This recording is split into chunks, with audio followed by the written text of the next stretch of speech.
أعوذ بالله من الشيطان الرجيم بسم الله الرحمن الرحيم الحمد لله رب العالمين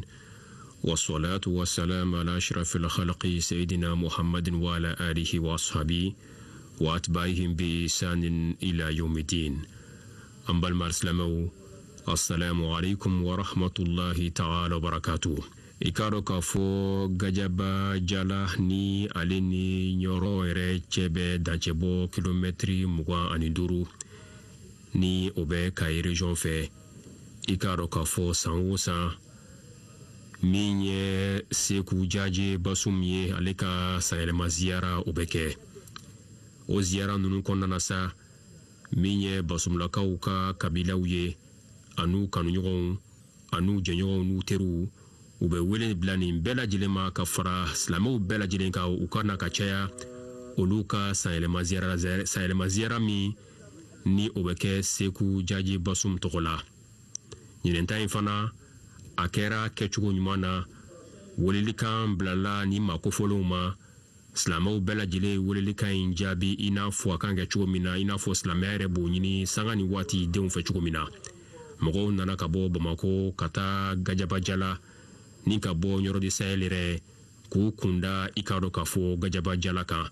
ani dugu munun be nu olu be danchebo ikaro kafo no sinyo dugu ye olu bela jile nana seku jaji basumka ni saelema ziara belulubaina ni wati nunu konna na sanu ekledamado barawye bara nunu kera ikaro kafo Allahu ta'ala kusmani chamana wajulu kera alqur'ana o kalana kachaya nika do uke jamana ye okumana ansele gajaba jala seku jaji basumka ni saelema ziara ina min sorolaye o de fleniye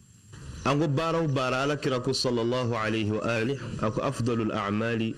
ma taqaddamatuhu niyya ibe baraw baraka ngania blanye fe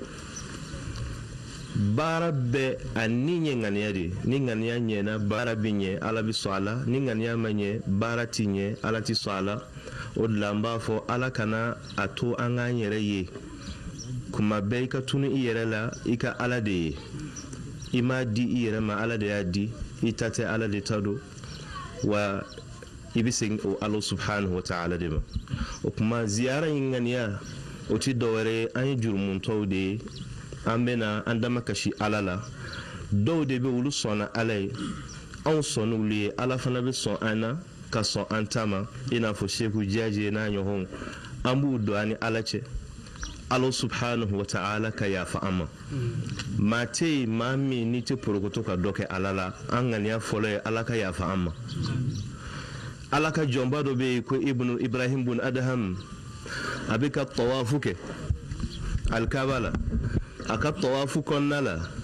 abika do kele ndeke abaf Allahumma asimni ala ntanga ngana do igashila ala mbi deli kan tanga ngana do igashila ala mbi deli kan tanga ngana do igashila ala e hatifu bla kamanga do bla ka jabi akoye kelenti ko deli o maoma ne alaka boyoro o bebo de nyini ne alafe akonga ni aw bela jelen kishira kabo jurumun kema fa ala man atakarram okmane arabina ya fa joma sa ne ga ya fa o fana bore fa ano trésor mimbe o fana be fili nyamana fodo de ka doke ya fa fana be soroka ke ma shite min tabekai wala alakrai do fanye kwa kalangu kele abe ben nabi man bi olufla ka baraji wa musadrakul hakimna noye ya man azhara al jamila wa satara al qabih ako ala emi me jonka nyuman doron yira ka juguman da tuku على كرم ودينكم الإمام جعفر الصادق عليه السلام أقول لو تكاشفتم لما تدافنتم كوني أو بكا دوسي دايللا كايرا نيوانا كاتي نيوغن شودو بمين فلتا بمين متا بمين فوتا بمين ميرنا بمين ديتا بمين منتا بمين تايرو بمين أكما مبوفو بمكو كنايا an ye yɔrɔ lataa minnu kɛ n'o man di ala ye ala b'o yafa ni senpaara ninnu kosɔn o ye a dɔ ye o tuma an ka ziyara yanni i k'a fɔ i bɛ fɛn haramu i b'a a madumuni de lajɛ a kɔnteni mun de b'a kɔnɔ ka yafa ɲini ala fɛ o ka ɲi wa o man ɲi o ka ɲi bɛɛ fɛ o tuma an ŋaniya ye ala subhanahu wa ta'ala ka yafa an ma ŋaniya min banna o de ye tuguni ala subhanahu wa ta'ala a k'an ka diinɛ mago ani diɲɛ mago ani lahara mago ala k'o bɛɛ ɲɛ maa si tɛ yen k'a fɔ ko i tilara ka ban ayi i mana kɛ waritigi ye cogo o cogo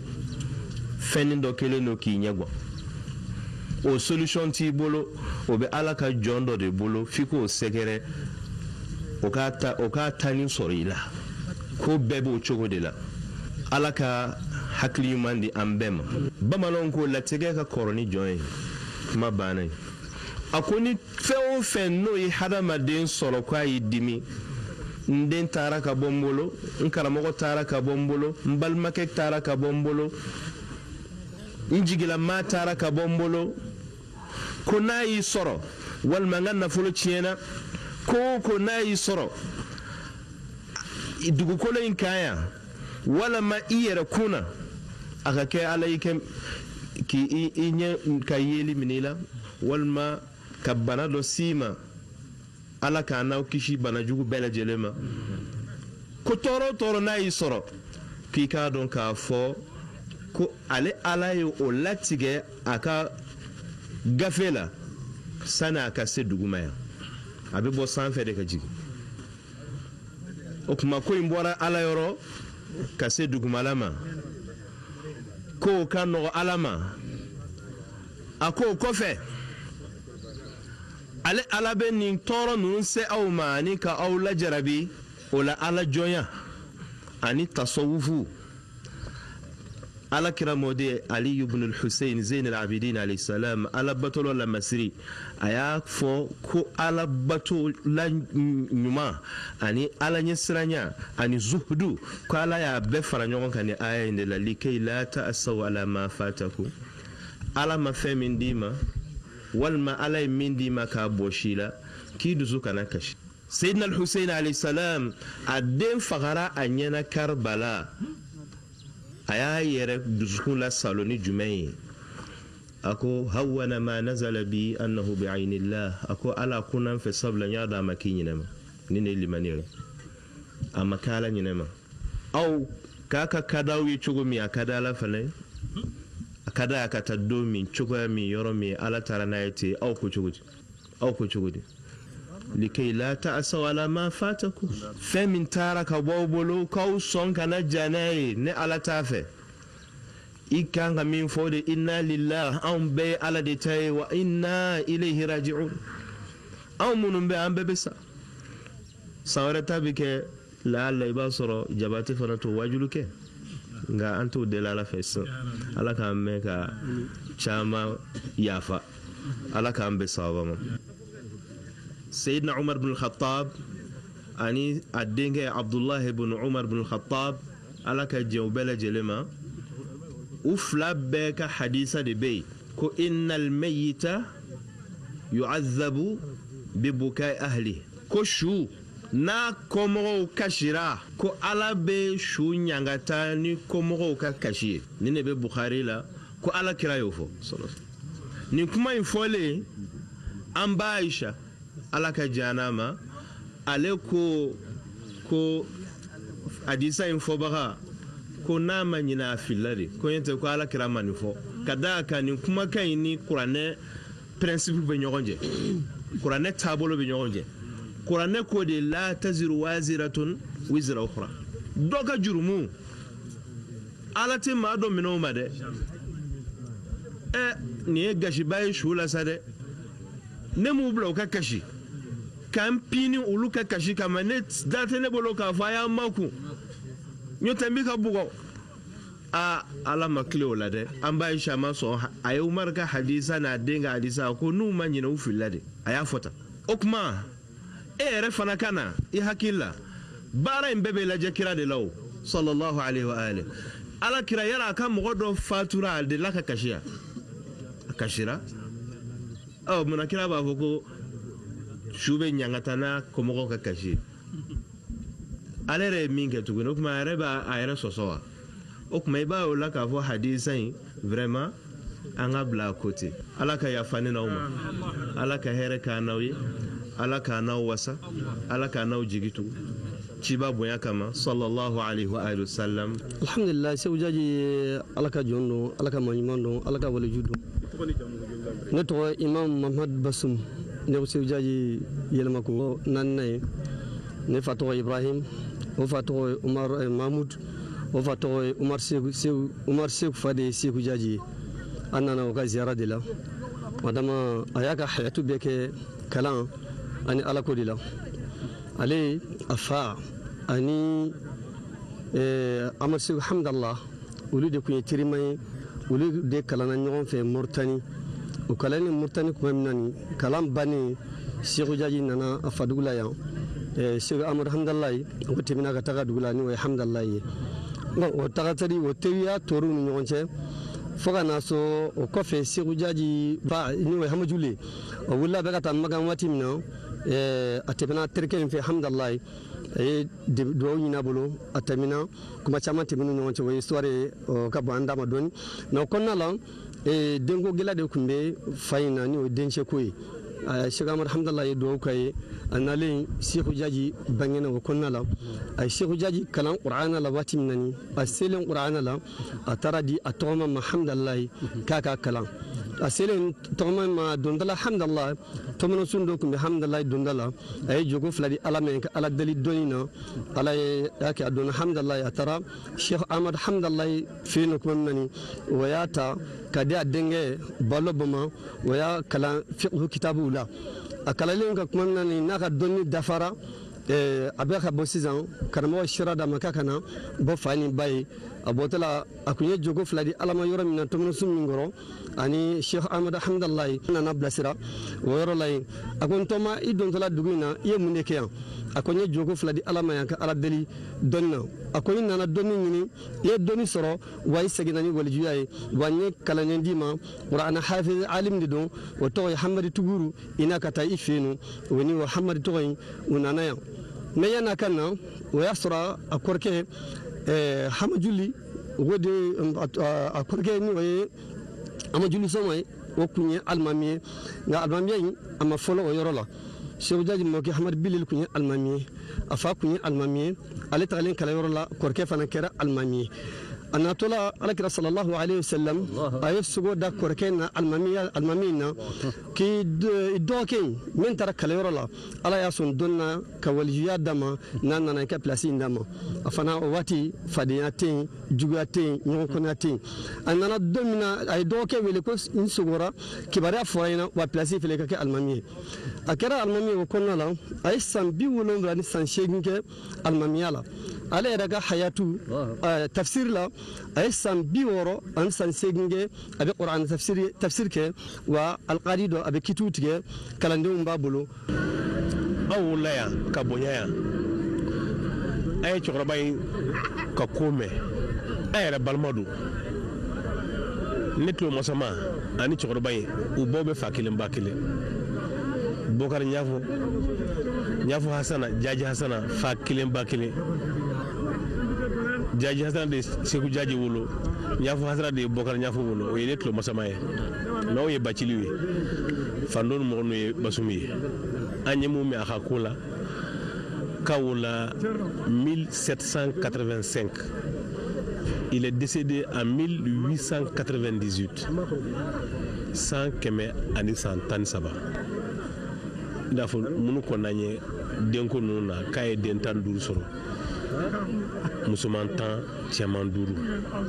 a ye kalan kɛ masina a fa kun ye seko amadu teri de ale kelen ka sɔrɔ k'a fa taara di seko amadu denkɛ dɔ ma ko k'a la kalan a kelen ka kalan yen kariti la a seginna ka na sigi yan. Assalamu alaikum. Wa alaikum salam. Bismillah. assalamu alaikum. Karamogo Cerno Aqibu Hadi Tall Karamogo Cerno Aqibu Hadi Tall ale denana Cerno Cheikh Mayel ka ziyara la khalifa ya blakhana inshallah ale yere nona wana kunye ziyara inde se Cerno Cheikh Mayel alaka son suma ya ko sube Cerno Cheikh Ndiaye ale kunye Ceku Jaaji ale kunye Cerno Hadi Janyogonde ma inshallah fen chama temna woni nyogon ci ala kola wode kama Cerno Ahmad Khalifa ay Cerno Aqibu Blakhana ale no blala ani aka kalandu annana inshallah ziyara inde lame wode kama Cerno Ahmad ko kabe do kawye abe do ke dugunya abe do ke ziyaranu abani Allah ta'ala fi alaka ziyaranu alaka bela jilenke ala tay abani Allah ta'ala fi ninga ke ziyara fuloye ninkana ke ziyara labani aya do ke blana mun dale mbaka no Cerno Aqibu ko kana benay wode kama nako wode anako min ye sigida filanan ye sa wajulu ko kibarow la i k'a dɔn k'a fɔ an bɛ taa kɔbala kura n'o bɛ bagineda ni an bɔra ye an bɛ taa kati ni an bɔra ye an bɛ taa kaye lafiyabugu wajulu kɛnɛw fana kan sa min sɔrɔla ye o de filɛ nin ye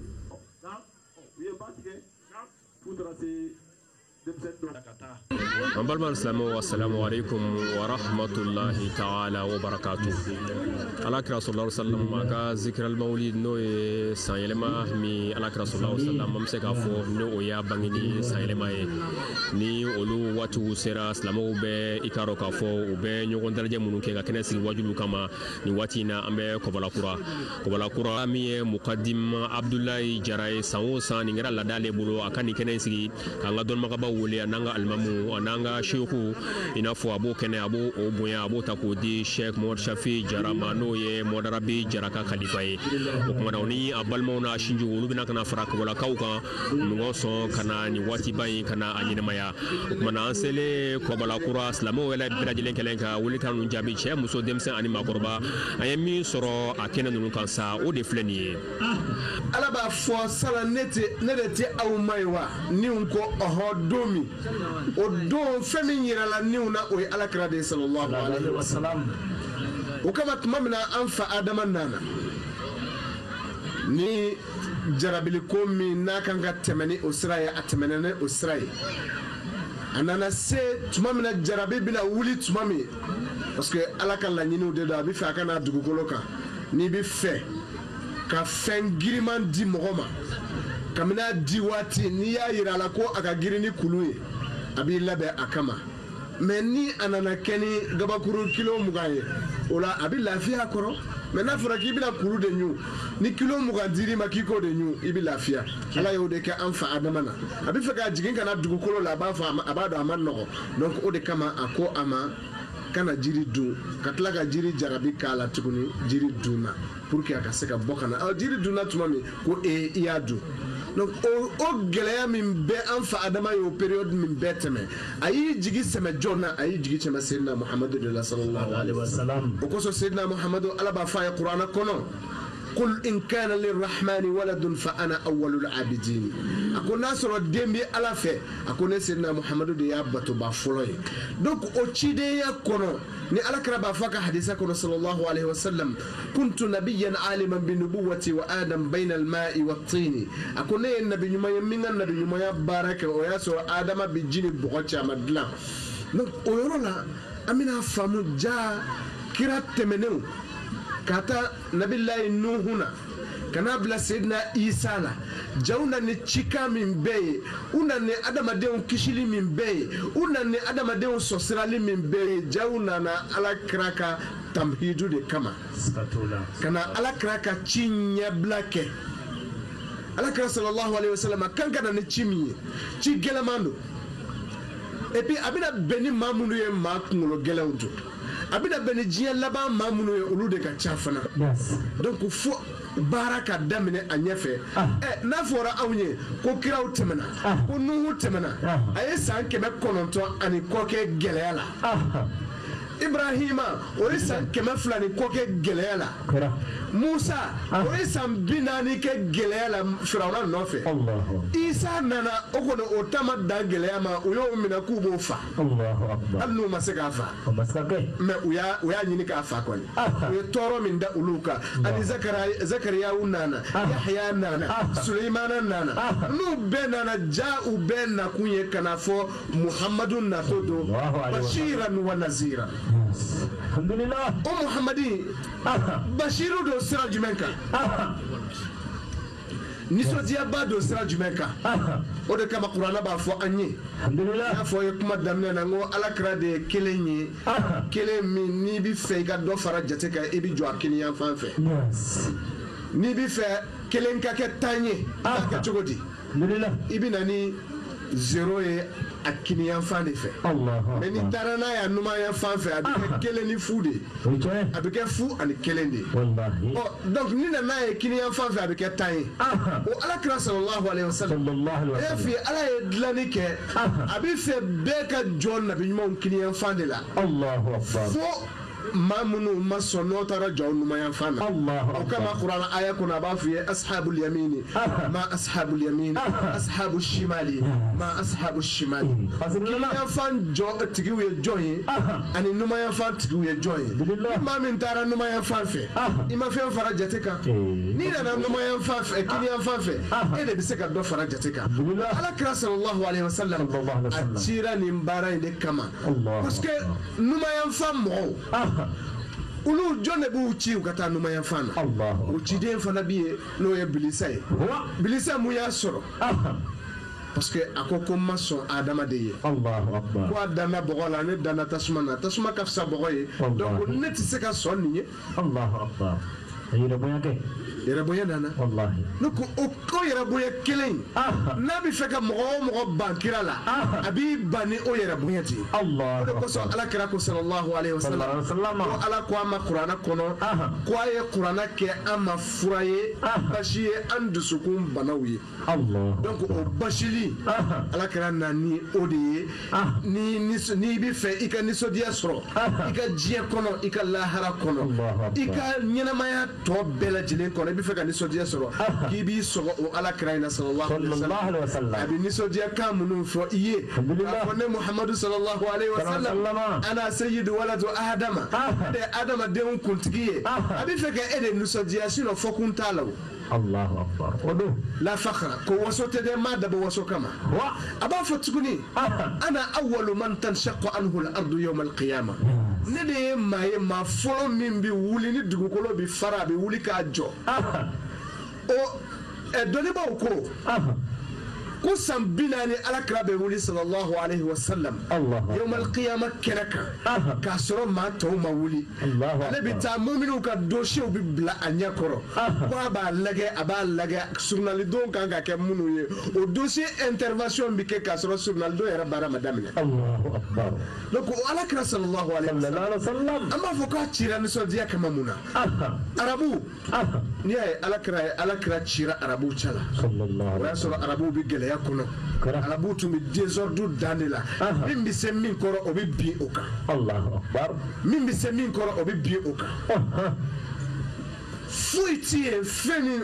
n bɛ se ka jɔ ko nin ye laada c'est-à-dire nin ye sariya ye fo fanga ka sariya i bɛ se min kɔrɔ dɔrɔn i bɛ t'o minɛ k'o kɛ jɔn ye i bɛ se dugu min kɔrɔ i bɛ t'o nafolo bɛɛ cɛ Alakira sallallahu alaihi wasallam depuis a cira tuma min kabini a denmisɛnnin ma kabini a ma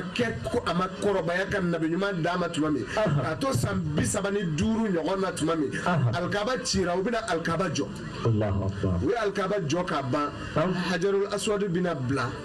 kabilaw ye ɲɔgɔn sama bagankaw yɛrɛ bɛn'a kan ko nin da in ni maa min donna nin fɛ ka na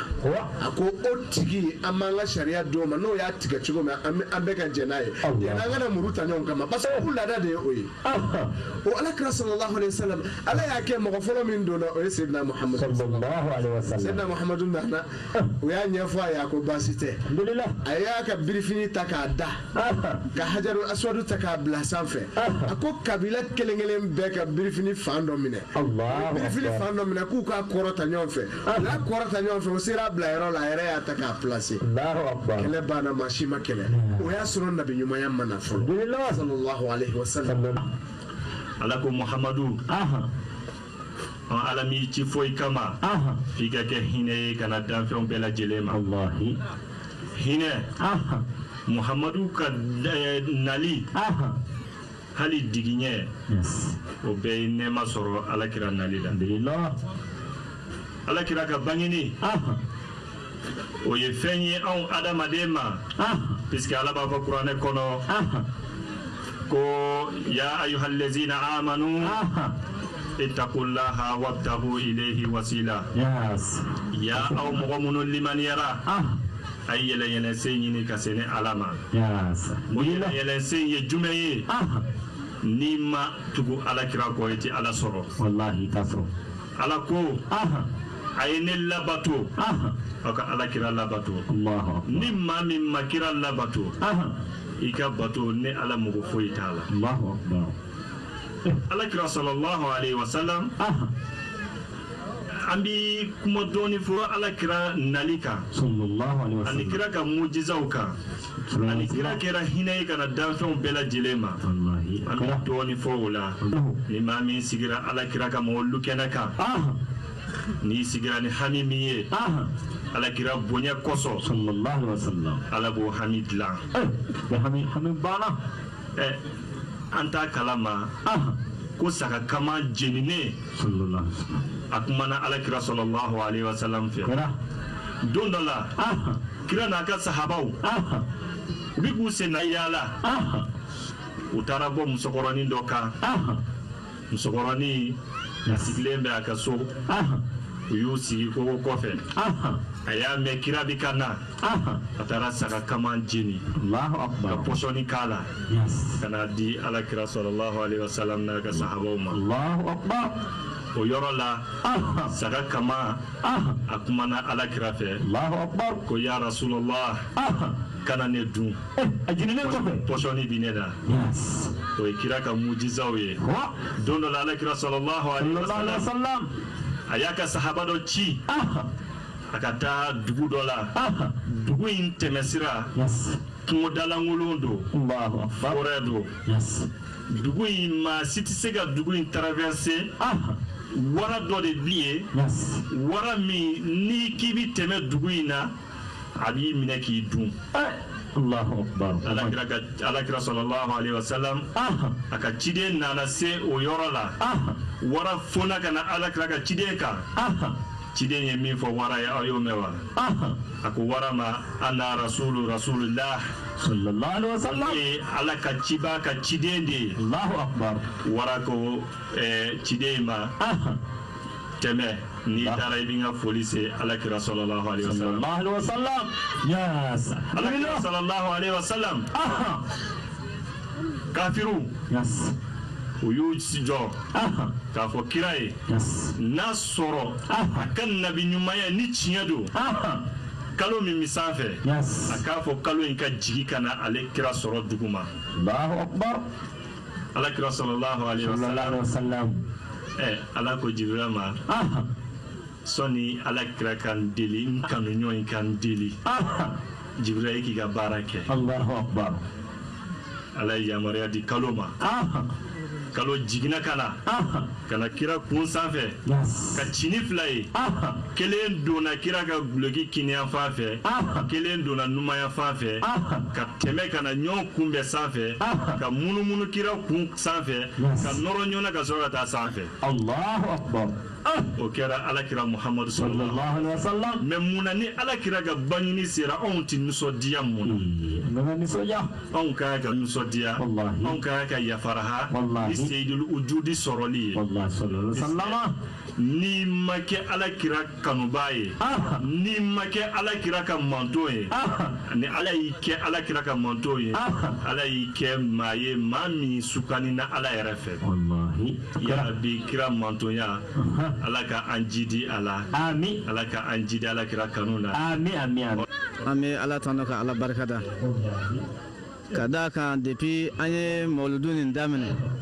a kɛra jidiba de dugu ma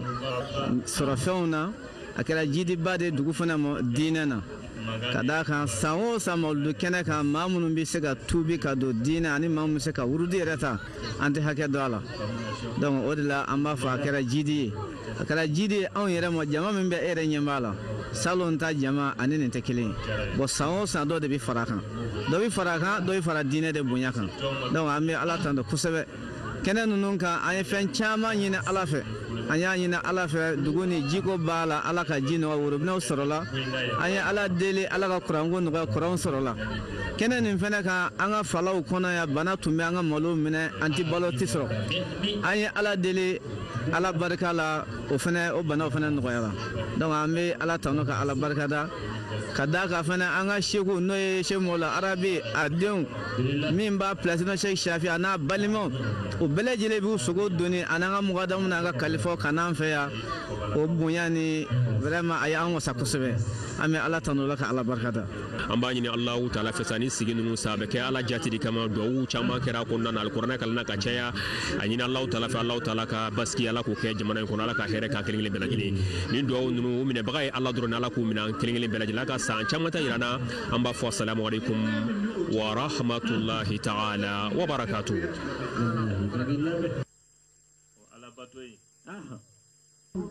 dugawu de ye fɛnba ye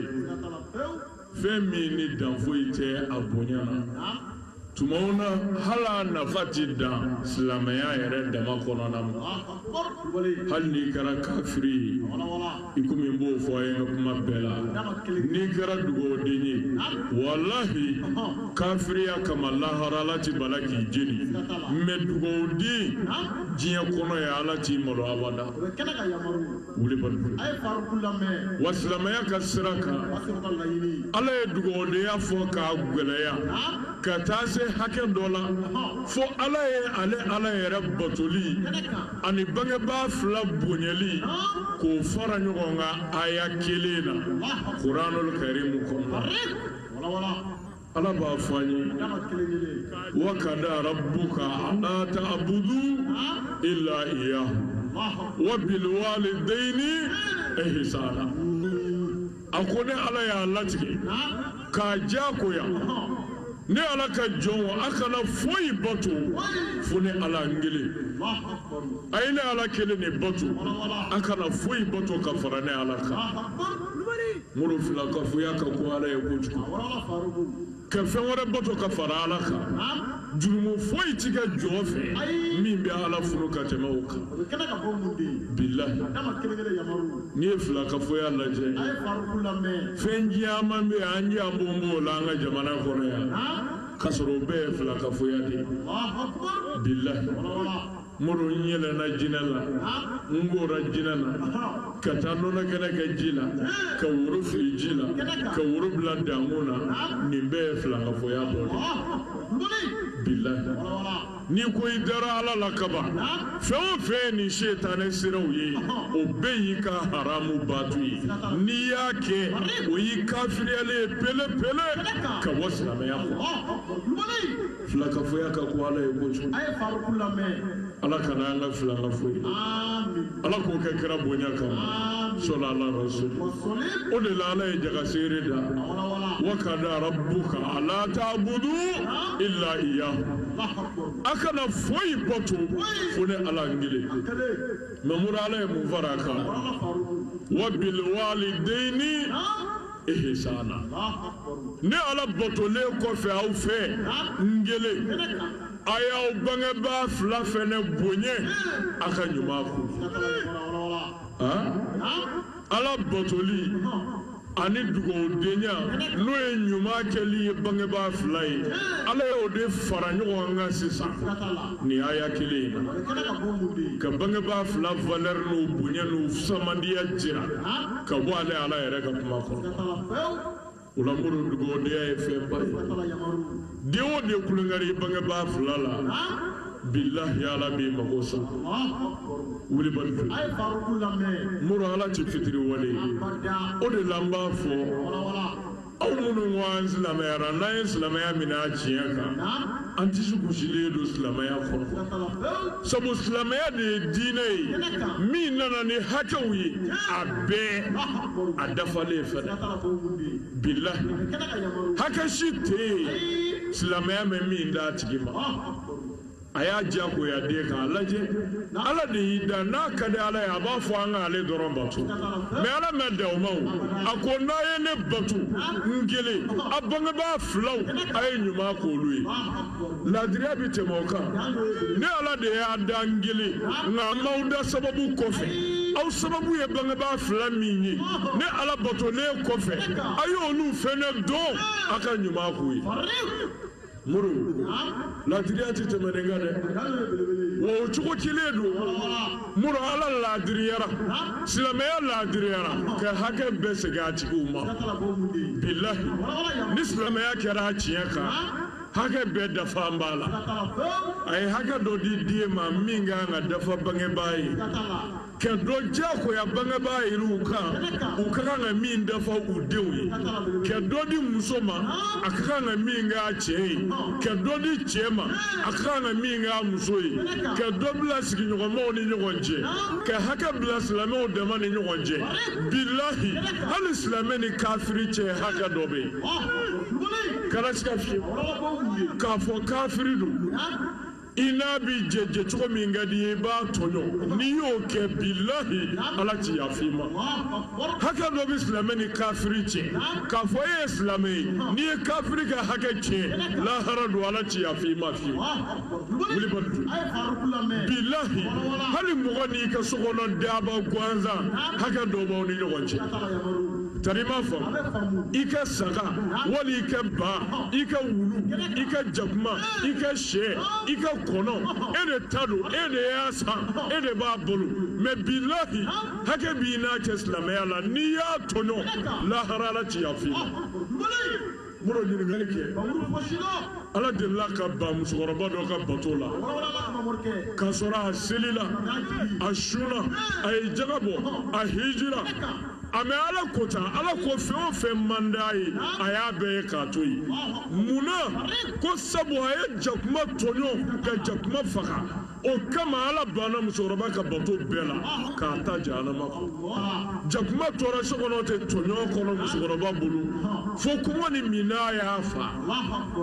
kɛra min kɛ ala ye kira caman ko hali n'a birilen sara ale ala ti yafa a ma bilahi ko sabu a ye jakuma tɔn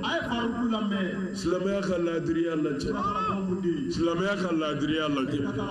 silamɛya ani ɲɔgɔn cɛ hakɛw jɔyɔrɔ fo ka taa se nin degere la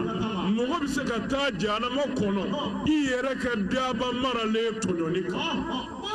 o de la a fɔ man di silamɛya bɛ faamu an fɛ yan de fan caman n'o tɛ ni silamɛya faamuna k'a kan tiɲɛ kan o kɛra yɔrɔ o yɔrɔ tɔɔrɔ tɔ tɛ to yen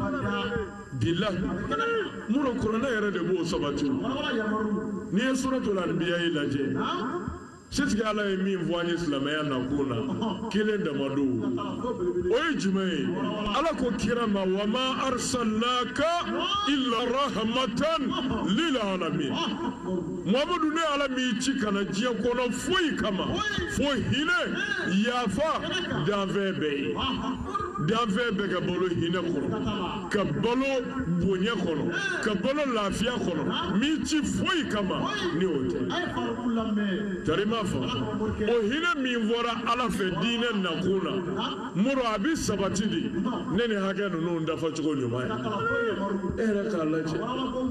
ala y'a ka dɔ bila sigiɲɔgɔnmaw ni ɲɔgɔn cɛ n'aw sigira a k'aw janto o la ni ɲɔgɔn cɛ a kana ɲɔgɔn tɔɲɔ sigiɲɔgɔnya bɛɛ sen b'a la i ni min ka so kun bɛ ɲɔgɔn na i ni min ka surun ani i ni min ka ja i ni min sigilen don sigiyɔrɔ kelen na sugu kɔnɔ i ni min ka butigi kun bɛ ɲɔgɔn na i ni min ka gwa kun bɛ ɲɔgɔn na i ni min sigira mobili kelen kɔnɔ yan'a ka se aw jigiyɔrɔ la i ni min sigira avion kelen kɔnɔ yan'aw ka se aw jigiyɔrɔ la i ni min sigira terrain kelen kɔnɔ nin bɛɛ bɛ sigiɲɔgɔnya la muru sigiɲɔgɔnya sifaya o sifaya ala y'a ka dɔ bila aw ni ɲɔgɔn cɛ ko a k'aw janto o la aw ka sigi kunda ala kɔnɔ tara aw kana don ɲɔgɔn gasi la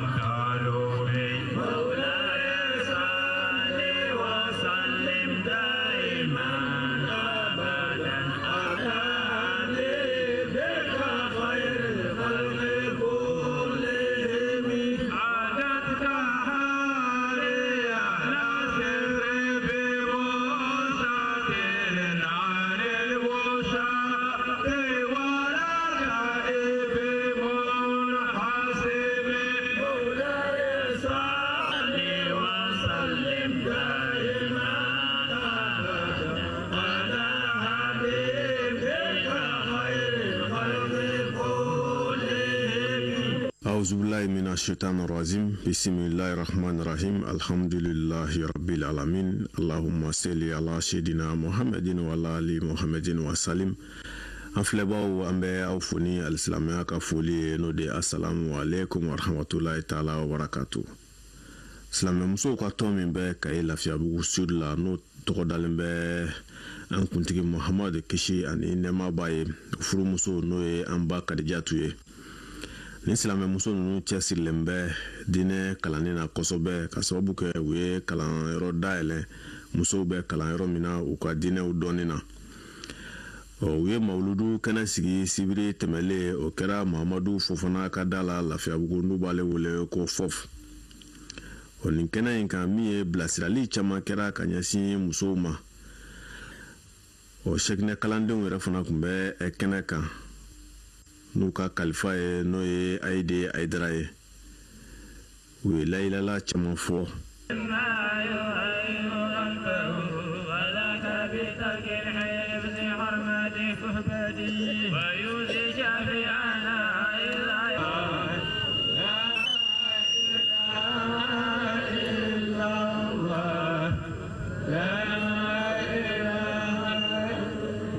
dira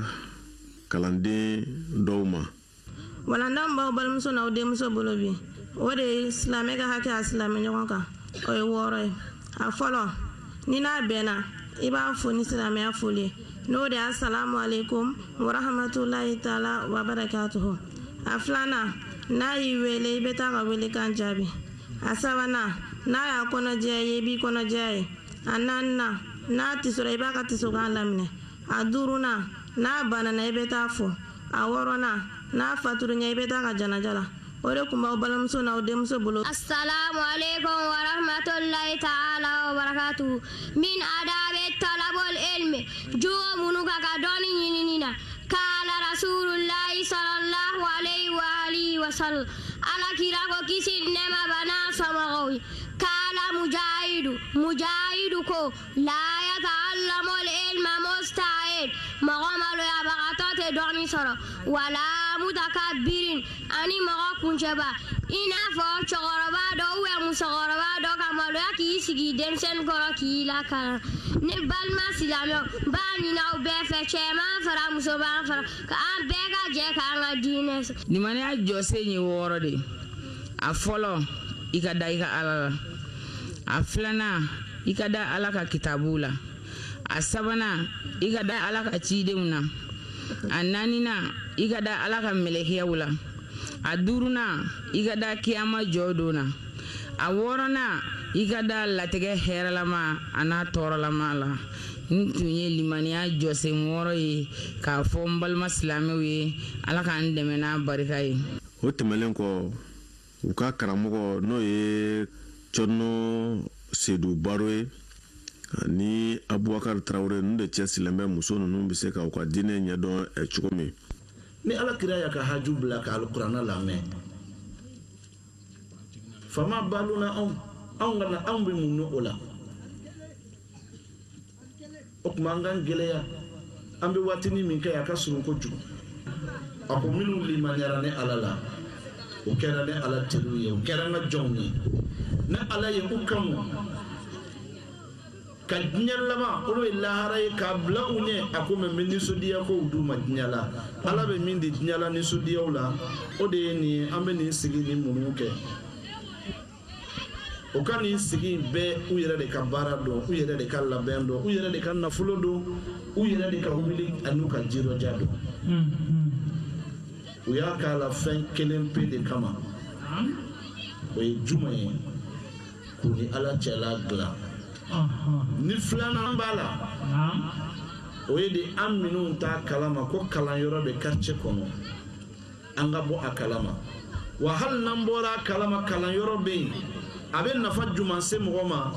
aw ya kalandenw da sera odema ni kalan yoro te ma site ni soro odla ala kira ka manton ala yu fusaya manton be nga ala kalandenw kerenkerema ala kira ko daraja do dira uluma ku tagamato kata kalan yoro nuni melekiyaw bena melekiyaw bi jode ka garde bu bla ina fo sarrasi be garde bu bla safa mo ye chukon Allahu akbar mɔgɔ min bɛ taa kalanyɔrɔ i ye faamuyali kɛ i ma faamuyali kɛ i bɛ nin baraji kɛmɛ sɔrɔ wa min ka bon kalanden a bɛ taa kalanyɔrɔ a bɛ segin n'a ka di a kana se foyi la a bɛ taa dɔrɔn a bɛ segin a kana se ka se foyi la ala bɛ fɛn min d'a ma n'a ka dɔgɔ n'a bɛɛ ye a tagatɔ a sen bɛ dara bɔgɔkisɛ min kan a segintɔ bɛ dara min kan sini lahara o bɛɛ de bɛ seereya ala ɲɛkɔrɔ ko karisa kun b'a ka diinɛ ɲɛɲini na ala dun ko sini lahara ko nin tɛ kuma hadamaden farikolo tɔw de bɛ kuma o kuma kalanyɔrɔ in matarafali a kan ka kɛ an quartier kan mɔgɔ bɛɛ quartier kɔnɔ mɔgɔ bɛɛ kan wajibi ye nka minnu fana b'a la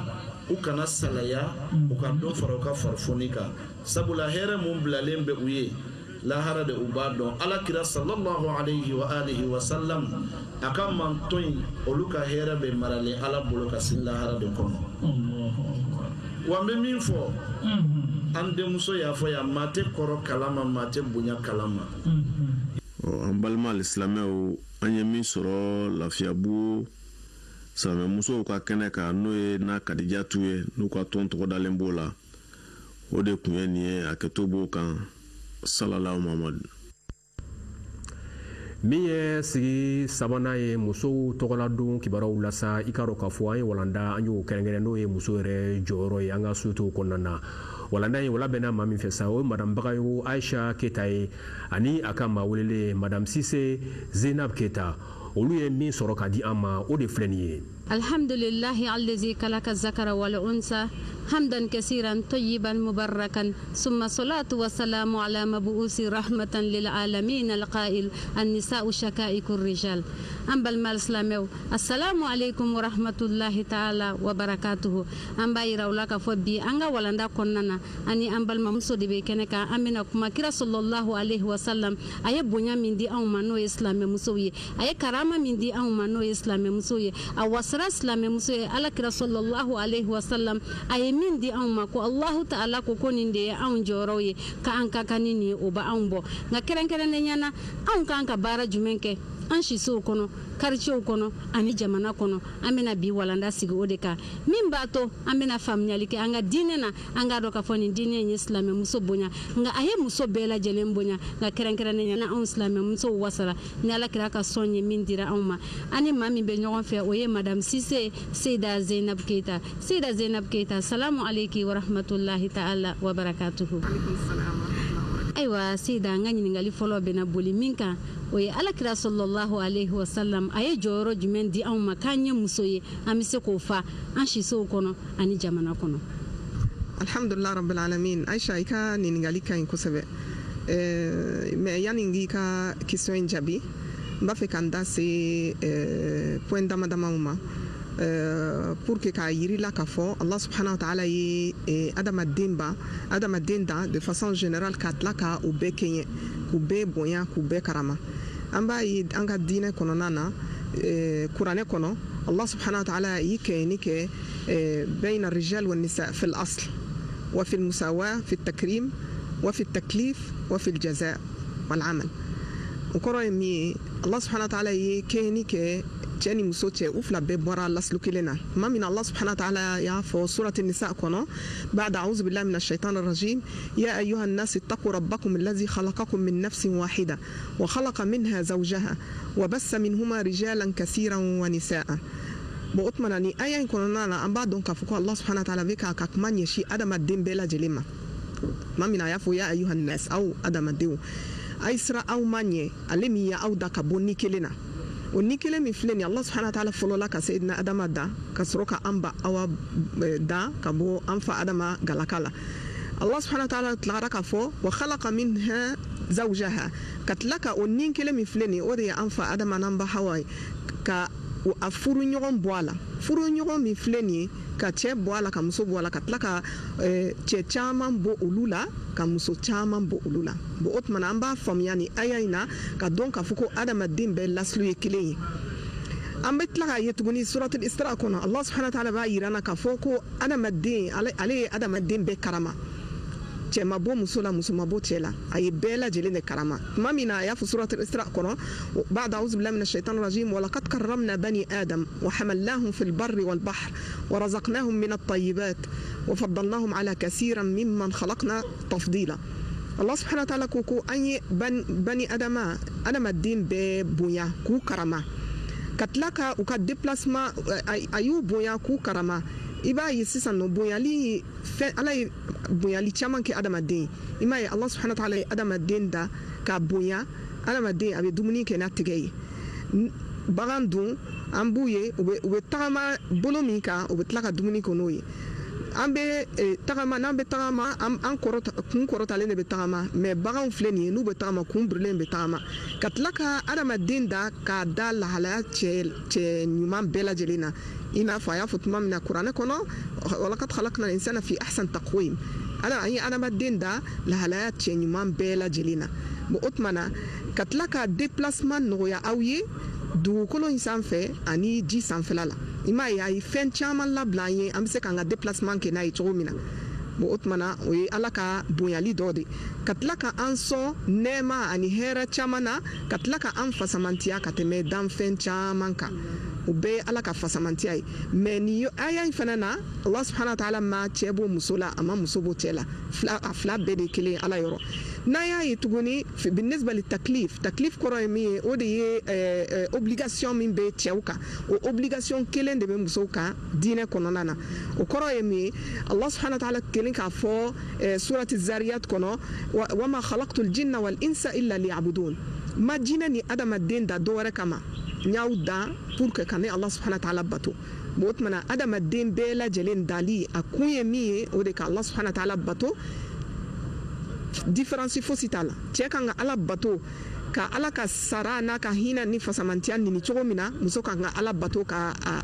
i jija k'i cɛsiri ka ala ka hinɛ sɔrɔ o cogo kelen de la bon n'an y'a ye fɛnɛ Allah subhanahu wa ta'ala tilara ka yira na tuguni ka yira na k'a fɔ fɛn min ye fɛsɛfɛsɛli ye fɛn min ye sara ye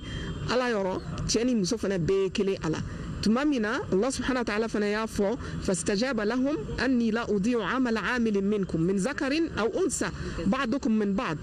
tuma min na mu'minu ye ala deli ala i k'an kisi kan bɔ tasuma na ala i k'an sɔn aljana la ala i ka hinɛ na o aya ninnu bɛɛ kɔfɛ Allah subhanahu wa ta'ala y'u jaabi ni mun ye fastajaba lahum ala y'u jaabi anni la udi'u amala amilin minkum mɔgɔ si tɛ baara kɛ aw la cɛ fara muso kan k'a fɔ ko a ka baara sara dafalen tɛ d'a ma bon o tuma na zakarin aw unsa ka fɔ ko cɛ de don wala muso de don aya min tugura a la ba'dukum min ba'd o kɔrɔ ye mun ye aw dama bɔra ɲɔgɔn na cɛ bɔra muso la cogo min na muso fana bɔra cɛ la o cogo kelen de la bon ni aya ninnu bɛɛ lajɛlen n'a y'a kala ka essayer ka faamuya an b'a dɔn k'a fɔ Allah subhanahu wa ta'ala ye cɛ ni muso kɛɲɛ bon bonyali la karamali la nɛɛmaw la obligation na ani sara bon na an tɛmɛn'o la sisan nɔ an bɛna lajɛ sisan nɔ Allah subhanahu wa ta'ala ye cɛ dan ka obligation dɔ d'a ma ka muso fana dan ka obligation dɔ d'a ma an b'a ye sisan nɔ muso ka obligation a ka devoir yɛrɛ ye min ye société kɔnɔ ani diɲɛ yɛrɛ kɔnɔ ala y'a dan tabiya min kosɔn o de ye ka den wolo o de ye muso ka mission fɔlɔfɔlɔ ye diɲɛ kɔnɔ ka den wolo n'a ye den wolo sisan nɔ depuis a bɛ lajɔ don min na a kan k'i hakili to a yɛrɛ la a bɛ dumuni minnu kɛ a bɛ fura minnu ta a bɛ mouvement minnu kɛ de telle sorte que a b'i janto den na depuis a bɛ a kɔnɔbara la tuma min na den ka se ka na lahalaya ɲuman na ani kɛnɛya la den nalen sisan nɔ muso fana ka mission ma ban hali bi muso in de bɛ den ladon ka den lamɔ fo den in bɛ bɔ nɔgɔ la f'a bɛ kɛ fɛn ye bon o tuma na ni muso in ye den lamɔ sisan nɔ ka a kala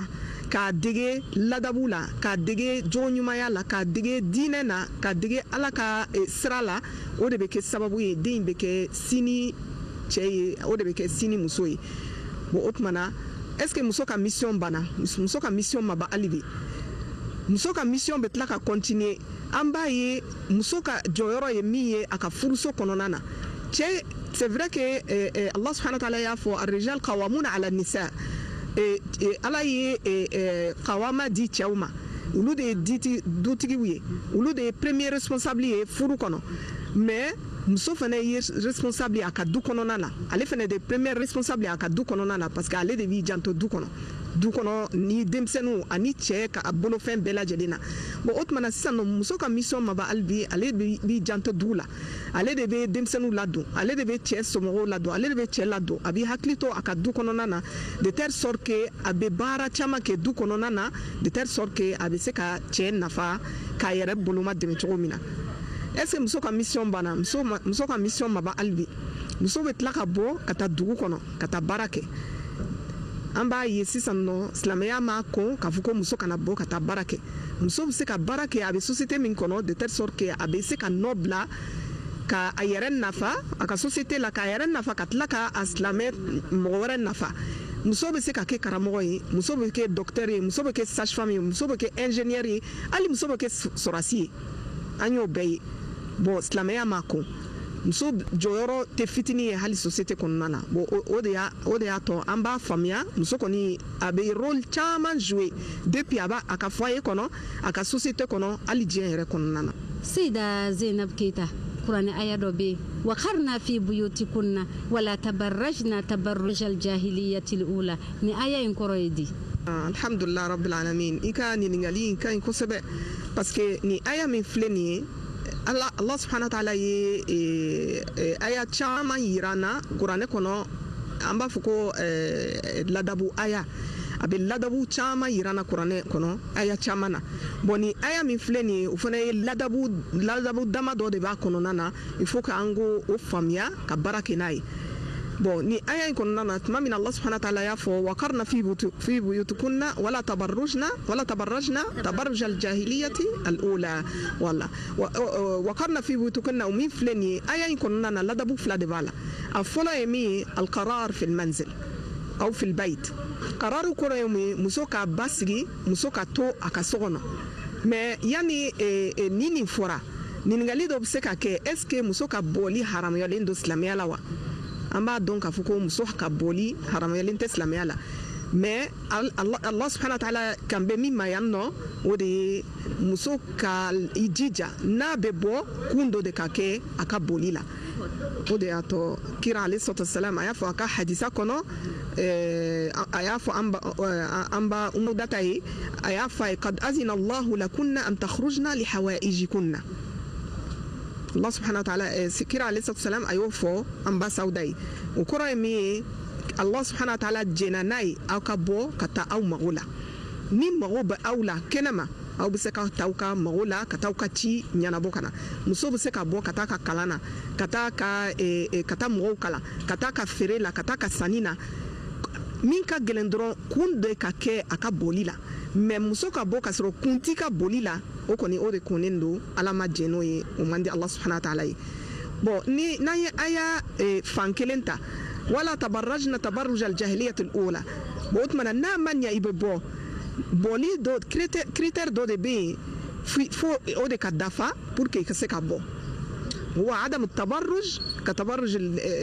jahiliyat al-ula o de ye an kana an yɛrɛ labila an kana an labɛn i n'a fɔ fɔlɔ jahiliya wagati muso tun b'u labɛn cogo min na ka bɔ bon o tuma na ni silamɛmuso kɔni n'a ma ɲɛ i bɛ bɔ fɔlɔ mago dɔ ka k'i la kɛnɛma filanan i ka bɔ lahalaya la lahalaya min vraiment a b'a yira k'a fɔ k'i ye silamɛ ye k'i ye mu'mini ye o bɛ kɛ sababu ye i bɛ protéger i bɛ kisi i bɛ tanga ka bɔ fɛn caman na. i ko k'an kana bɔ jahilimusow bɔcogo la fɔlɔ jahilimusow olu tun bɛ bɔ cogo di. fɔlɔ jahilimusow tun bɛ bɔ cogo min na u farikolo labilalen don u b'u yɛrɛ labila u farikolo bɛ kɛnɛma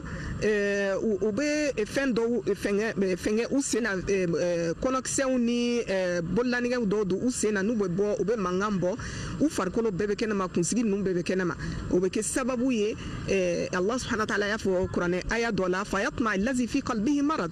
ni bana bɛ maa min dusukun na o bɛ kɛ sababu ye sisan nɔ on dirait que sisan nɔ i b'a fɛ ka occasion di o tigi ma. Seyda Zainab Keita e yɛrɛ ka nin walanda ba ninnu dilen kɔfɛ yala e y'a ye silamɛya ye muso bonya wa wala a ye muso dɔgɔya. Alhamdulillah rabbil alamin Aisha n'an y'a fɔ an da b'a fɛ ka se n'a sɔrɔ ka kuma n'a sɔrɔ silamɛya ye muso bonya an tɛ se ka bɛɛ fɔ ka ban an tɛ se ka bɛɛ fɔ ka ban yakfi hali n'a danna kuranɛ kɔnɔ a ka ca ni sura 10 ye a bɛ kuma musow kan an b'a ye sura 2 dɔ bɛ yen nɔ o de ye surati nisa al kubra ani surati nisa al sugra nisa al sugra o de ye surati talaq nin sura 2 kuma bɛɛ bɛ muso dɔrɔn de kan ka taa tuguni surati tahrim na surati mujadala la surati nur la nin bɛɛ sura 10 a bɛ kuma musow kan u b'a yira k'a fɔ muso tɛ fɛn fitinin ye ala bolo Allah subhanahu wa ta'ala ye muso bonya ka karama an bɛ se k'a fɔ diinɛ kelen min ye muso ka droit d'a ma ka kɔrɔta ka bonya ka tila ka protéger o de ye silamɛ diinɛ ye bon o tuma na silamɛ diinɛ ye diinɛ min ye muso karama fo ka fɔ a to ten. Seyda Zainab Keita ni maa min ko k'e ka ladilikan na di Alakira sallallahu alaihi wa sallam a ye min di anw muso ma n'o bɛ kɛ jɔyɔrɔ an ye diɲɛ kɔnɔ ani alikiyama i bɛ se ka mun de fɔ an ye. Bon ni n b'a fɛ ka ladilikan dɔ di n bɛ ladilikan fɔlɔ min di o de ye ka di bangebagaw yɛrɛ ma depuis o bɛ denw sɔrɔ musomanni ni cɛmanni u ka essayer u kana différence don denmisɛnninw ni ɲɔgɔn cɛ bari an b'a ye Allah subhanahu wa ta'ala ye o yira kuranɛ kɔnɔ a yira la fɛnɛ kira alayhi salam ka hadisa caman kɔnɔ aw kana différence don denmisɛnninw ni ɲɔgɔn cɛ ka cɛmanni fisaya ka tɛmɛ musomanni kan. Bon a yira la hadisa dɔ la kira y'a fɔ alayhi salam don dɔ la sahabaw ɲɛna ko mɔgɔ ni muso ala ye maa min jarizɛgɛ ni musomanni 3 ye i ka se k'u entretenir ka ɲa k'u ladon ka ɲa k'u ladabu fo ka taa se u furudon ma i ka da la foyi t'i ye fo alijana. Cɛ dɔ kun sigilen bɛ yen a ko ya rasulallah ko n'a sɔrɔ den 2 bɛ min bolo dun a ko hali ni 2 bɛ min bolo kelen y'i kanto ni kelen bɛ min bolo dun a ko hali ni kelen bɛ min bolo. O b'a yira na k'a fɔ musomanni yɛrɛ ladɔnni i bɛ baraji sɔrɔ a la fo ka fɔ a to ten. Bon ne bɛ e ɲininka sisan nɔ ladabuli ani mara a bɛ tɛmɛ kalan kan wa? Bon o tuma na o ça c'est une autre invitation pour que an ka denmisɛnninw an ka musomanninw cɛmanni fara musomanni kan mais kɛrɛnkɛrɛnya la musomanni o ka kalan. I m'a ye sisan nɔ ni musomanni kalanna o de bɛ kɛ sababu ye sisan nɔ e de bɛ na kɛ sini ba ye. E de bɛ sini cɛ sini muso lamɔ bon o tuma na ni muso min kalanna o ka ca ala fɛ a bɛ den min wolo k'u lamɔ olu de bɛ kɛ sini maabaw de bon o tuma na diinɛ a ye muso kɔrɔta kosɛbɛ mais n ka ladilikan fɔlɔ n b'o ɲɛsin n balimaw ma furu yɛrɛ kɔnɔna na u ka essayer ka chance di musomanninw ma k'u ka kalan ko jate minɛ k'u ka ladabu ko jate minɛ kosɛbɛ an kana différence don u ni ɲɔgɔn cɛ ka tila ka n ka ladilikan lase walima fɔ cogo di n ka ladilikan se an balimakɛw ma u ka essayer k'u musow fana encourager. Et surtout muso 3 ni 2 bɛ minnu bolo sabula silamɛya ye muso lafiya ko a ye sariti kɛ n'i ma ɲɛ y'u kɛ ɲɔgɔn kan silamɛya fana ko k'i jija fana i k'a to muso kelen kelenna bɛɛ ka furu diya sɔrɔ o fana ye ladilikan ba ye dɛ. O ye tiɲɛ o ye tiɲɛ bon sisan nɔ ni ala y'o droit kɔni di cɛw ma cɛ fana ka kan k'u jija ka muso bila condition na ka musow faamuya ka musow ladon ka ɲa. Sisan nɔ ni o yɔrɔnin na cɛw ka kan ka a faamuya ka dɔn k'a fɔ ko muso ye fɛn dɔ de ye i n'a fɔ an b'a mɛn cogo min na cɛba kɔfɛ musoba de bɛ yen wa an k'a dɔn fana k'a fɔ musoba o musoba n'a ye sira sɔrɔ ka sanga sɔrɔ i ka da la k'a fɔ cɛba de b'a kɔfɛ o ye cɛ ma kunnawolo de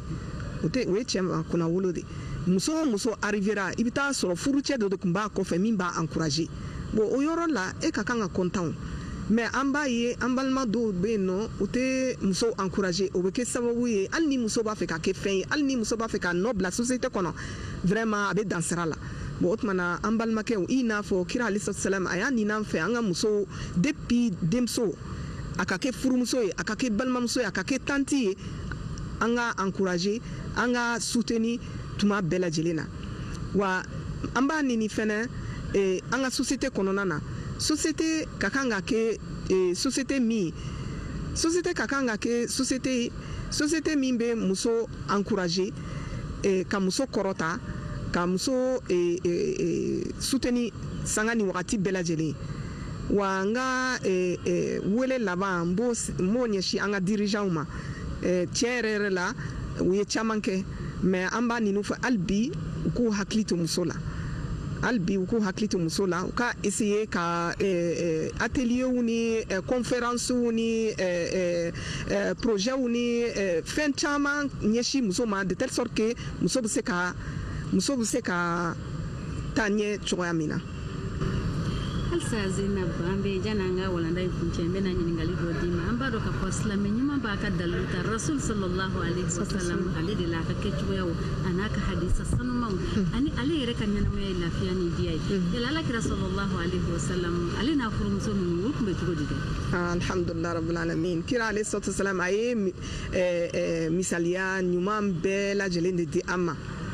huwa kana qudwatun hasana ale de y'an ka bon exemple ye. Bon tumana kira alayhi salam n'a furumuso a kun b'u baro a kun bɛ tulonkɛ kɛ u nɔfɛ a kun b'u dɛmɛ hali u ka sokɔnɔ baara la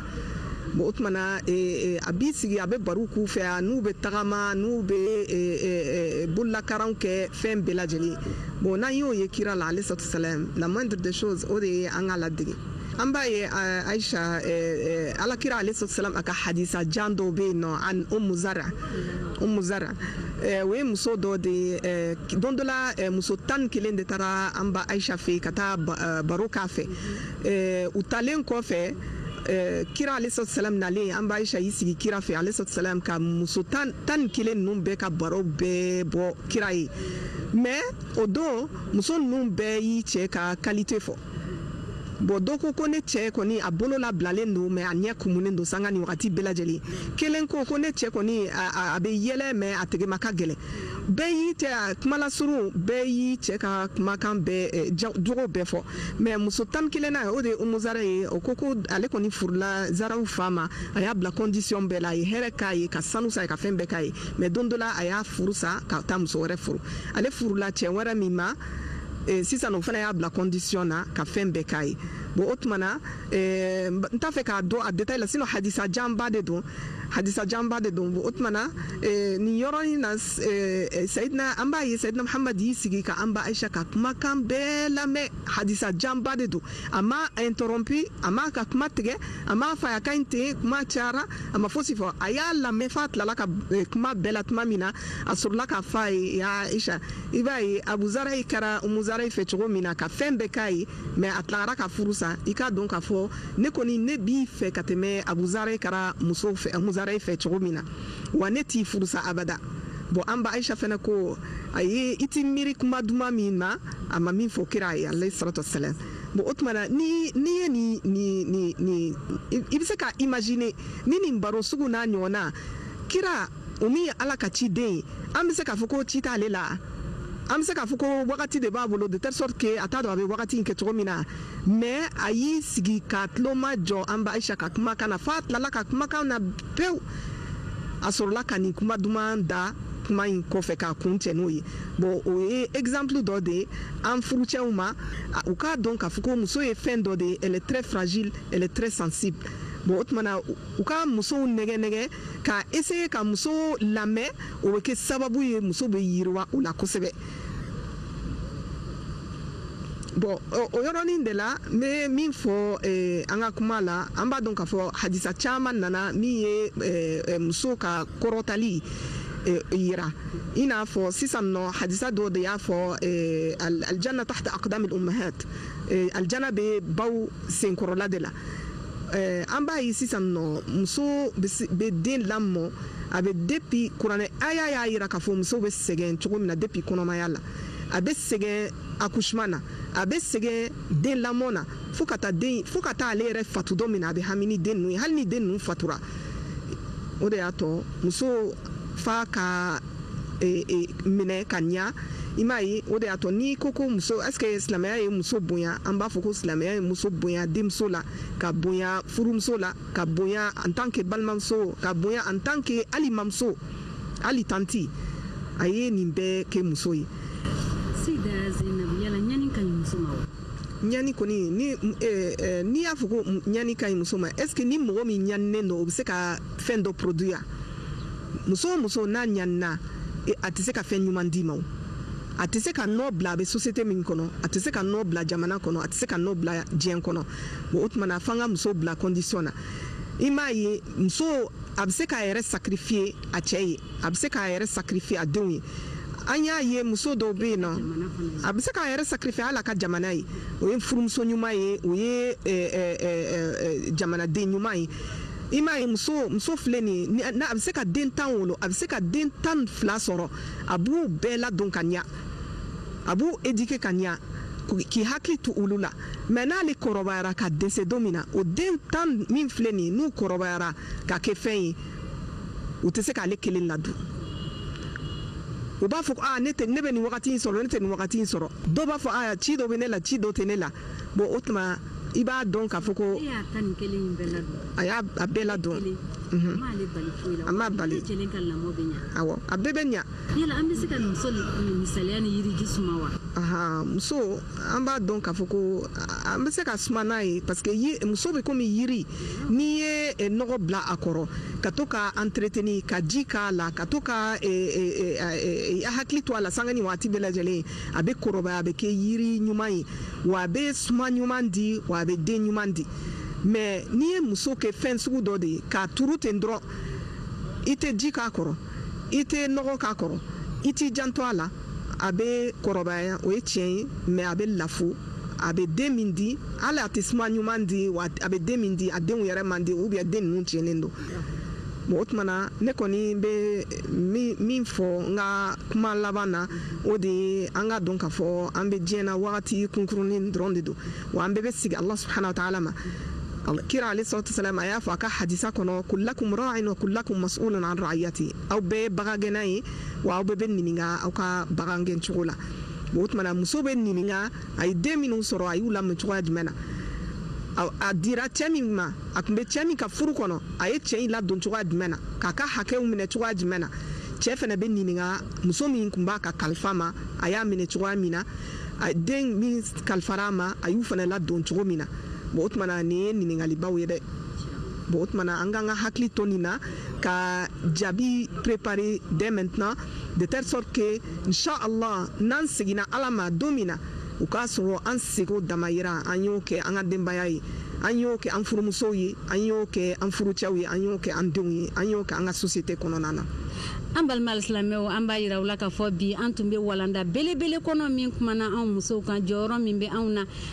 an balimamuso y'a yira ka anw ye yiri ye yiri min kan ka sɔn angɛrɛ k'an ka k'a kɔrɔ a k'an ka bonya a k'an ka karama n'i ye muso bonya k'a karama k'a bɛ komi yiriden i bɛ yiriden duman sɔrɔ hali ni kumuyanni kɛra yiri in na i b'a sɔrɔ a bɛ se ka dun walima i bɛ sigi a suma kɔrɔ ala ka anw ni maa bɛɛ maa min bɛ hinɛ anw na ka makari anw na k'a dɔn k'a fɔ ko alahu ta'ala yɛrɛ de ye anw bonya k'anw kɛ denmuso ye k'an kɛ furumuso ye k'an kɛ ba ye ka tila k'an kɛ jamana kɔnɔ cɛbaw olu kɔsɛmɛyɔrɔ ye an ye nin de sɔrɔ bi ka lase aw ma an b'aw bɛɛ lajɛlen fɔ RTM tɔgɔ la an b'a fɔ wasalamu alaikum wa rahmatullahi ta'ala wa barakatuhu ala ka sigida caman jira ne ni aw bɛɛ lajɛlen na wa ashkurukum shukran jazila shukran laki ya seyida alhamdulillah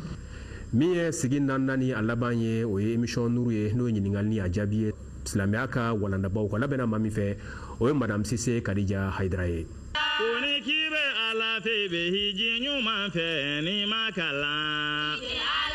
ay tanga kalange anka ala don بسم الله الرحمن الرحيم الحمد لله القائل في محكم كتابي فاسألوا أهل الذكر إن كنتم لا تعلمون ثم الصلاة والسلام على أشرف المرسلين محمد بن عبد الله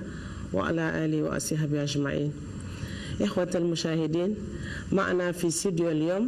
إمام كبير من أئمة أمريكا هو إمام ورئيس علماء الدين عبر الحدود إمام السلام عليكم وعليكم السلام ورحمة الله وبركاته وإمام سليمان يوسف تراوري إمام السلام عليكم وعليكم السلام ورحمة الله تعالى يا شيخ إمام يحيى هندي ما هي حقوق المرأة في الإسلام؟ للمرأة حقوق كثيرة لا تعد ولا تحصى كما للرجال الحمد لله أنبل مكان إمام يحيى هندي a ɲininkara de yala muso ka hakɛ jumɛn silamɛ hakɛ jumɛnw di muso ma o kuma y'a yira k'a fɔ hakɛ a ka can kosɛbɛ silamɛya kɔnɔ a jate yɛrɛ tɛ se ka dɔn ka ban nka dɔ de bɛ fɔ a la. حقها في الميراث. a ko muso ka hakɛ dɔ bɛ tiɲɛ na. حقها في أن تختار من تتزوجه. hakɛ bɛ muso bolo fɛnɛ a ka kɛrɛnkɛrɛnni kɛ ka sunkateli kɛ ale yɛrɛ kan ka furu cɛ jumɛn ma. وحقها ألا تجبر على أن تتزوج ممن لا تريد. muso ka hakɛ dɔ ye fɛnɛ a kana karaba k'a di cɛ dɔ ma cɛ min ni a t'o fɛ. حقها في التعليم. muso ka hakɛ dɔ ye fɛnɛ an k'an jija ka se k'u lakala diinɛ la. وحقها في العمل العام. kɔfɛ muso ka hakɛ dɔ ye société baaraw n'o ye baara minnu bɛ kɛ n'i bɛ se k'i ka diɲɛnatigɛ kɛ o kɔnɔna na muso kan ka kalan o baara ninnu fɛnɛ na. يقول تعالى المؤمنون والمؤمنات بعضهم أولياء بعض. Allah Ta'ala b'a fɔ kuranɛba in kɔnɔ a ko limaniya jɔn cɛmanw ani limaniya jɔn musomanw i k'a dɔn dɔ ye dɔ ka waliyu ye kɔrɔ dɔ ka kan dɔ la kɔrɔ a bɛɛ lajɛlen hakɛ dɔ b'u bolo dɔ ka kan ko dɔ la ka tɛmɛ dɔ kan. قال المؤمنون والمؤمنات أي المرأة والرجل.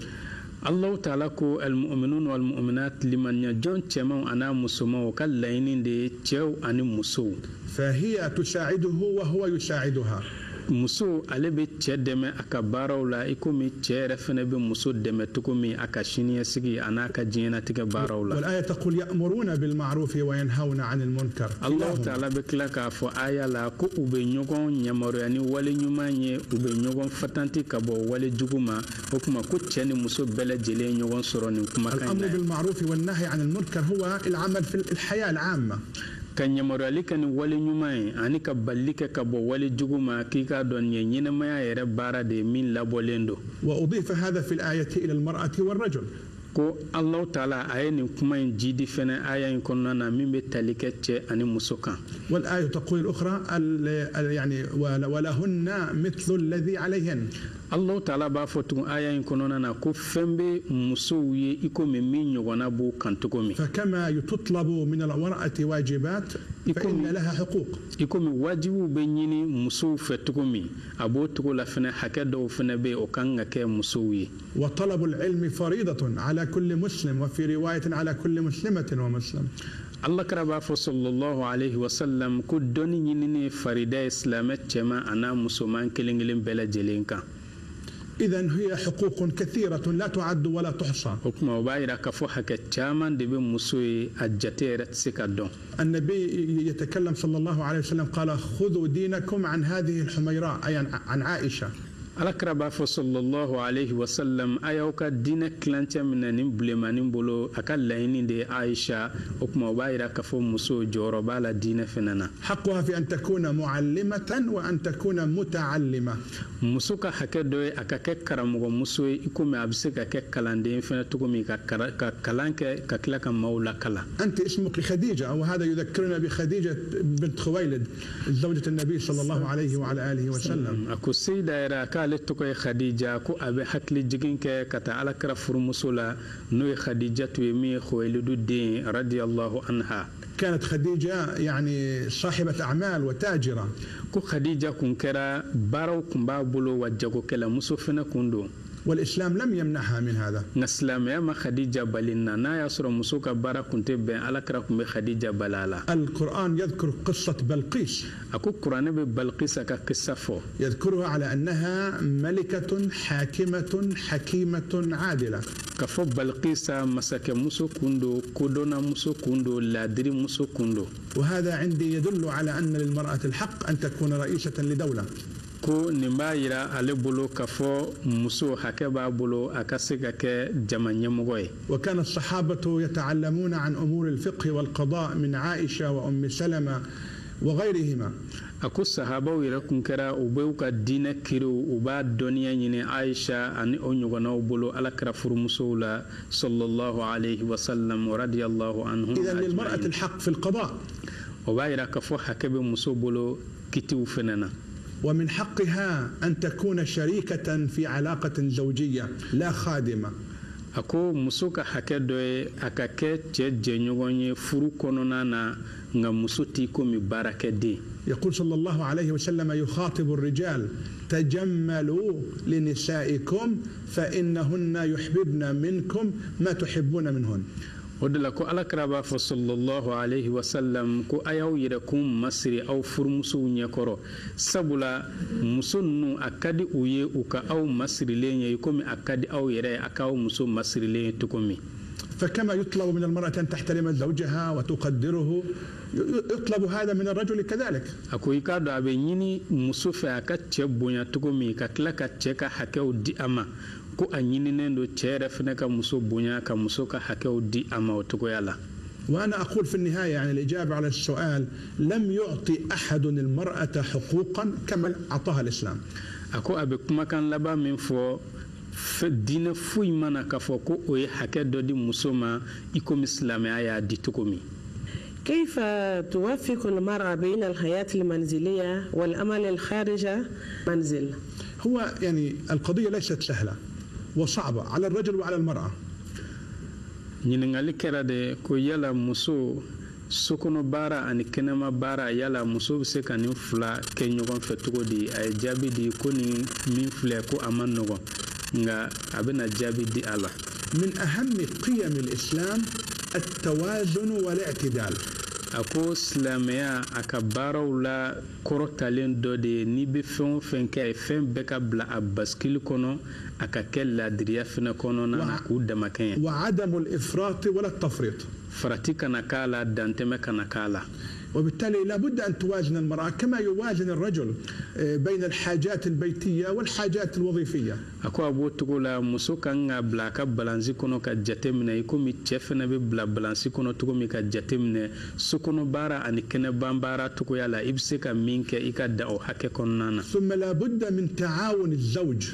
ako a tɛ bɛn togo si la fo cɛ fɛnɛ ka dɛmɛ de di muso ma o hukumu in kɔnɔna na. والأولاد. دين فنبو تقويلا يعني الحديث في وصفه صلى الله عليه وسلم كان يقوم على مهنة أهله. الأكرا صلى الله عليه وسلم أكاكم كرا أبي بارك أكسكن مسو ولوكا بارا لا أكمود مسكن بارا كان يخصف نعله أي يصلحه. كو الأكرا كمبي أكسمرا غلا. كان يخيط ثوبه. كو الأكرا كمبي أكفيني كلا. كان يغسل آنيته بعد الأكل بنفسه. إذا لا يستحي الرجل لا يستحي أن يكون مع زوجته يساعدها في المطبخ وفي الأعمال المنزلية. أكوت من عملوا كفوكيت إمسود دم سكون بارولا كابني توبلي والما أنا نجونو فمسن منو بينا يسر بركة مسوما بركة دين فنتي أكما كو إمان عملوا كيت مسود دم أو بارا مسن نونا. هذا يساعدها في الموازنة بين العمل المنزلي والعمل الوظيفي. كون بمسود دم كسب سكون بارا أنا بتا بارا مينجا كنما كسيغا كنينا ما يغلا. وبالتالي أقول مساعدة الرجل لزوجته سنة من سنن النبي صلى الله عليه وسلم. أقول تشارك فرمسود دم كوي سنة دي كابين على كرك سنة لا صلى الله عليه وسلم. كم من رجال الأمة كم يجلس في المطبخ ينظف ويطبخ مع زوجته كم. أكوتش تشامان كون بي يباسرو بباركة غابو كونو بتوبليكة كفرو فرمسو كان وكاتشان كوسبنغا وكاتشان أولوكا جمانو دلانوي النصارى جمانوي. أنا لا أريد أن أثير أن أعمل ثورة للمرأة على الرجل هنا. أكو عليكم تالايني كفابا فكا فنغا والما كروتا دودي مسوما تشوكا أنغا جمانين كونو. يعني ممكن يغضب مني الرجال. أكو الدولة أنغا تشوكسكا ديمي عليكم. ولكني أقول أن إرضاء النبي صلى الله عليه وعلى آله وسلم أفضل عندي من إرضاء الرجال أو النساء. أكون على كركا جين كود كفسا على بلو كتمة تشوني مسوكا جينينكا. فإن فعلها النبي وكان في المطبخ مع زوجته نفعلها نحن. أكون على كرة باركة فرمسو في حكما كو أون يرفنا كانغا كينغا يكومي يرو بنا لا داودو حكما أولو فينو وباكي حكما نامفنا كباشيتالا مناما كشريعة أنفنا جلاكي وكما. ثم لابد من وجود مؤسسات في المدينة تساعد في تربية الأطفال في إعطائهم برامج عندما تكون أمهم في العمل مثلا. a ko kɔfɛ a ɲininen do dugu yɛrɛ kɔnɔ walima jamana kɔnɔ u ka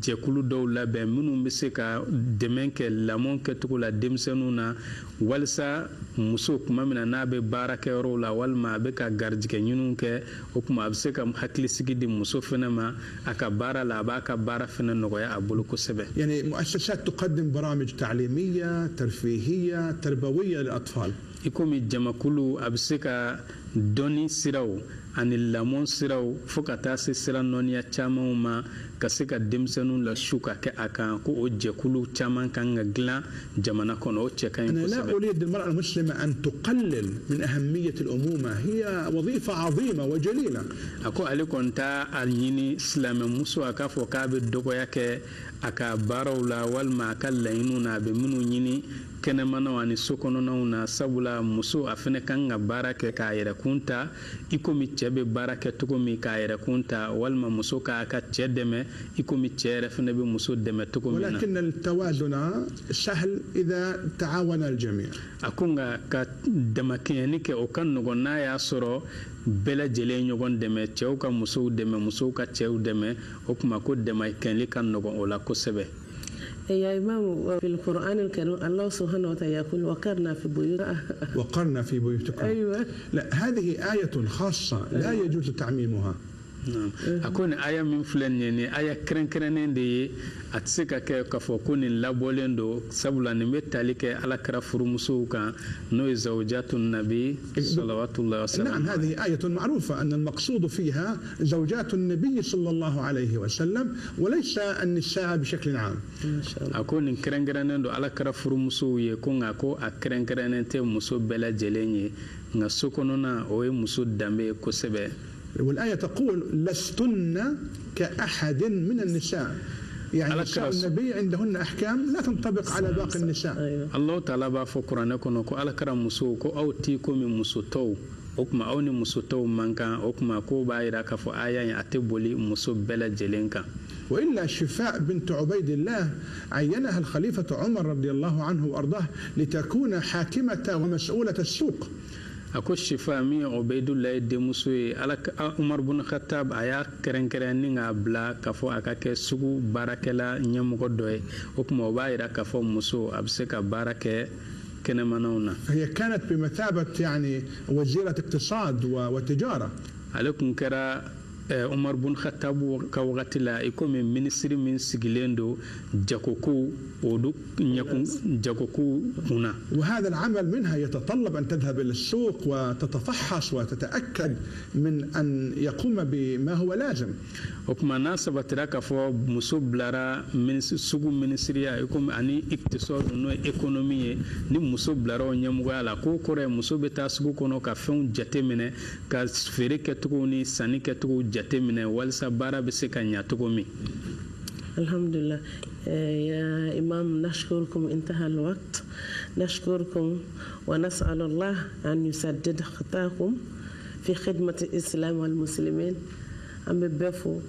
malikono malikoka je fam bela jelefe nintunye ambal makade no yaya hindi kabo america imam bado wa don bago fana kan nyamo do don bago mo nabe fuma ko sans frontière ubi je yorobe yoro kaduye ubi tay kata alaka kuma kan nasi naskuru imam suleiman kazalika inshallah alaka me wakati wara wassalamu alaikum warahmatullah shukran jazaak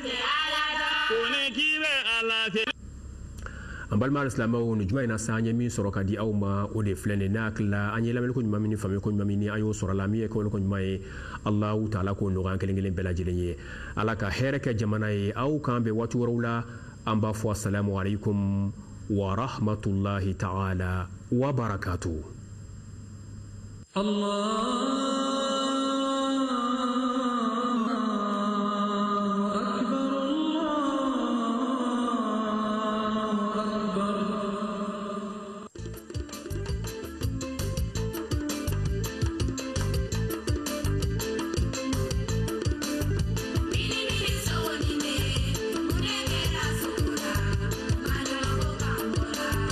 Miri miri so ni ne, mune ke la sura, magal ko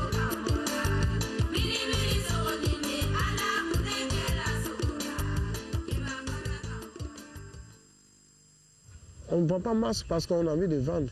Voilà. Tous les masses ont un pouvoir. Tous les masses ont une histoire derrière.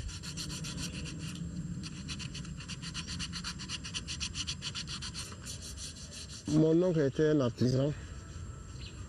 C'est avec lui que j'ai appris à faire l'artisanat. Sculpteur et vendeur d'objets d'art, Djibril travaille le bois depuis sa tendre enfance. Sa condition d'albinos n'a pas été un handicap pour lui, bien au contraire. Vite intégré, il exerce avec passion depuis bientôt 30 ans ce métier. Pour Djibril, le travail de sculpteur et vendeur de masques est d'abord une affaire de sacré. Il faut donc avoir certaines capacités pour exercer ce métier. Car exercer ce métier, c'est aller à la rencontre de l'invisible. C'est communiquer avec le monde des esprits. Sans initiation, on ne peut pas faire ce métier qui est spirituel et mystique. Pour lui, qui sculpte masques et divers objets d'art depuis des années, l'art peut vraiment nourrir son homme si tu es vraiment prêt à l'exercer. L'artisanat aujourd'hui est devenu autre chose parce que les gens rentrent dans l'art, ils ne savent pas comment l'artisanat est. On ne rentre pas dans l'artisanat parce que tu as envie de rentrer dans l'artisanat. L'artisanat, il y a un don au niveau de l'artisanat. Le bois, même d'abord, pour couper, même d'abord, il y a une puissance. Il faut savoir demander pardon d'abord avant de couper le bois. Parce que le bois, à chaque bois a ses génies. Voilà. Il faut demander d'abord pardon. Parce qu'il y a des bois, même quand tu coupes, tu sculptes, c'est 1000 problèmes que tu gagnes dessus. Je pense que l'art a un pouvoir.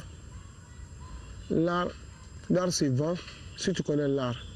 Si tu ne connais pas l'art aussi, avant de rentrer dans l'art aussi, il faut te confier à les vieux qui connaissent l'art, les vieux sages qui sont dans l'art depuis très longtemps. Ils vont te dire, ils vont te parler des secrets de l'art.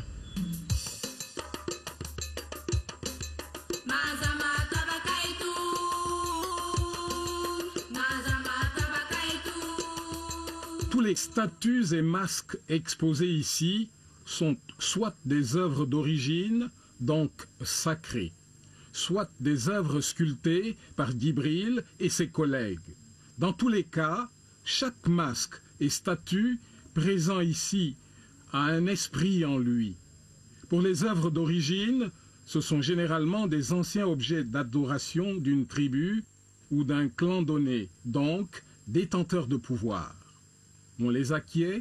avec la permission des propriétaires, de peur de représailles de l'esprit du masque. Pour les objets fabriqués sur place, il faut forcément invoquer et se confier à l'esprit du bois avant de le couper et tailler le masque.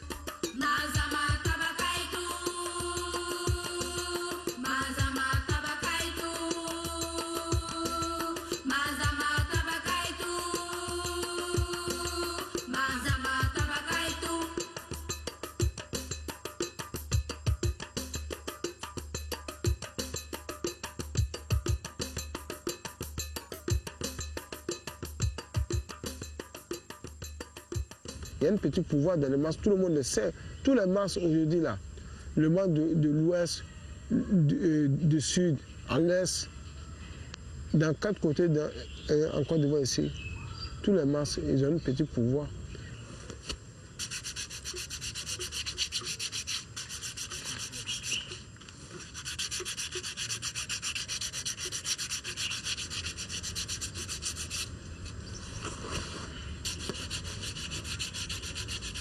Il y a des masques qui sont dans le village. Les gens adorent ça à chaque moment. Quand ils prennent ça, il y a des masques, quand ils prennent ça, c'est avec le pouvoir. Si par exemple, si le génie n'a pas accepté, ou bien les vieux sages du village n'ont pas accepté que toi tu allais voler les masques, c'est que tu vas rencontrer là, c'est que c'est toi qui as cherché.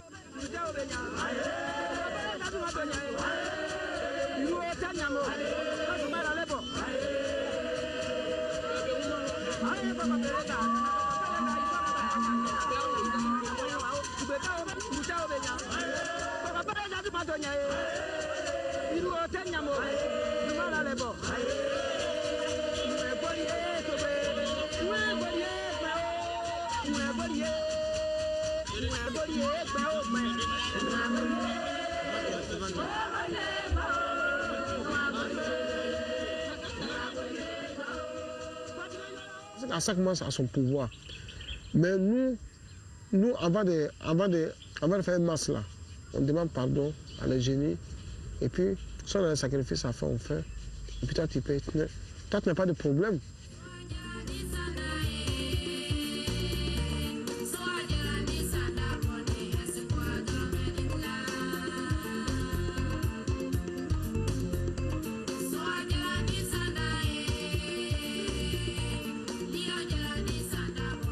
Le président de